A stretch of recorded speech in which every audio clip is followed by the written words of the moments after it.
City Nellore rural కి పరిమితం చేయకుండా జిల్లా అంతా సేవలు అందించాల్సిన అవసరం ఉందని సర్వేపల్లి ఎమ్మెల్యే సోమిరెడ్డి చంద్రమోహన్ రెడ్డి అన్నారు.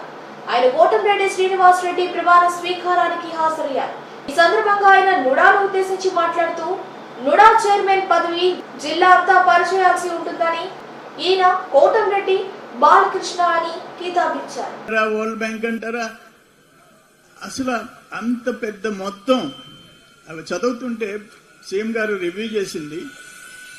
ఒక అసెంబ్లీ, ఒక సెక్రటేరియట్ అసెంబ్లీ పైన నిలబడితే మొత్తం ఆ జిల్లా అంతా కనిపిస్తుంది. మల్టీ స్టోరీ బిల్డింగ్స్ ఇవన్నీ ప్లాన్ చేస్తున్నారు. దాంట్లో ఒక 5% నెల్లూరు మీద కాన్సన్ట్రేట్ చేయండి. Nellore outer ring road plan చేయండి. ఇంకొకటి సేనాయికి నా సలహా, పచ్చదనం.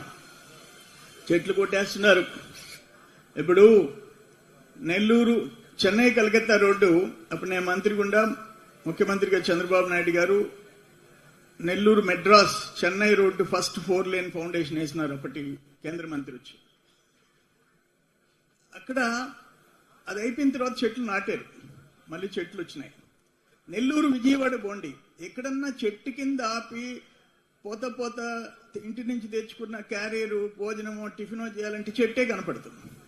నెల్లూరు నుంచి విజయవాడ వరకు ఇప్పుడు ఆ పరిస్థితులు ఉన్నాయి. నెల్లూరు నుంచి నేను అల్లీపురం పోతుంటే ఆ రోడ్డు వేయడం చేయించాము, నేనే శాంక్షన్ చేయించా. ఒక్క చెట్టు కనపడదు. ఎందుకు చెట్లు నాటము అని అడుగుతుండా.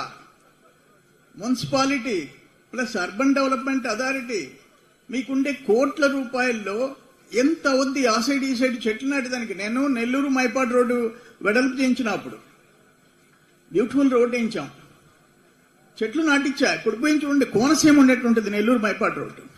ఆ పరిస్థితి మనం తెచ్చుకోవాల్సిన అవసరం ఉంది అంటున్నా. దానికేం 1000 కోట్ల బడ్జెట్ అవసరం లేదు, మనం దృష్టి పెట్టాల్సిన అవసరం ఉంది.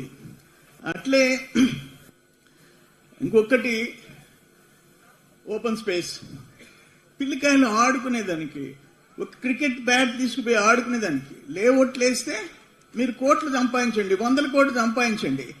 కానీ ఆ 10% వదిలిని అమ్మేస్తారా? ఎంత దుర్మార్గం! Open space ఉండనీరా? నుడా వచ్చిన తర్వాత సరే, అంతకుముందు ఏదో పంచాయతీ లేఅవుట్లు ఓకే, ఇప్పుడు ఎందుకు 10% మనం కాపాడుకోలేకపోతున్నాం?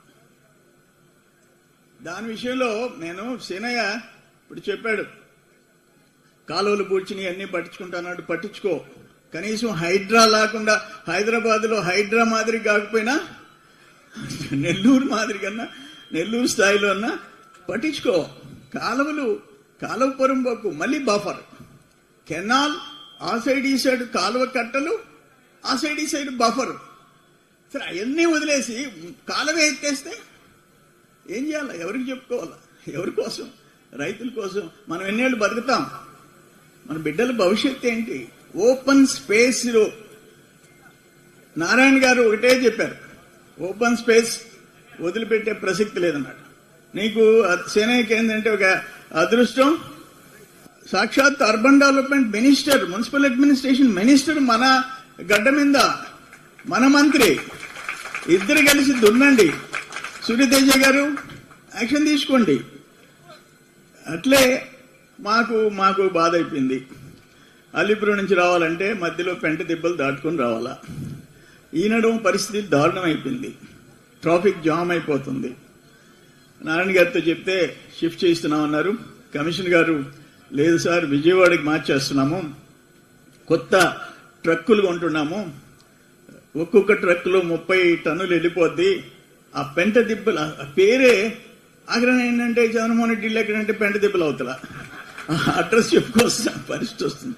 అది మార్చేసి అది మంచి గ్రీనరీ, దాన్ని దేని కింద వాడతారు? Costliest land. ఏదో పార్క్ చేస్తారా, ఒక మ్యూజియం పెడతారు, ఏం చేస్తారో చెయ్యాలని చెప్పి వీటన్నిటిలో సీనయ్య ముందుండాలా. నారాయణ గారి సహకారం తీసుకోవాలా. ఇన్ఛార్జ్ మినిస్టర్ రామనాయుడు గారి సలహాలంతా తీసుకొని దీన్ని ఓఆర్ఆర్ ఒకటి మనకి ముఖ్యం. ఎందుకంటే జనాభా పెరిగిపోయింది. ఈ స్టేజ్లో ఔటర్ రింగ్ రోడ్డు ట్రాఫిక్ ఇబ్బందులు పడుతున్నారు. ఔటర్ రింగ్ రోడ్డు వచ్చేటట్టు కూడా చర్యలు తీసుకోవాలని, నీకు మంచి భవిష్యత్తు ఉండాలని, ఆ భగవంతుడు ఆశీర్వాదాలు నా తమ్ముడు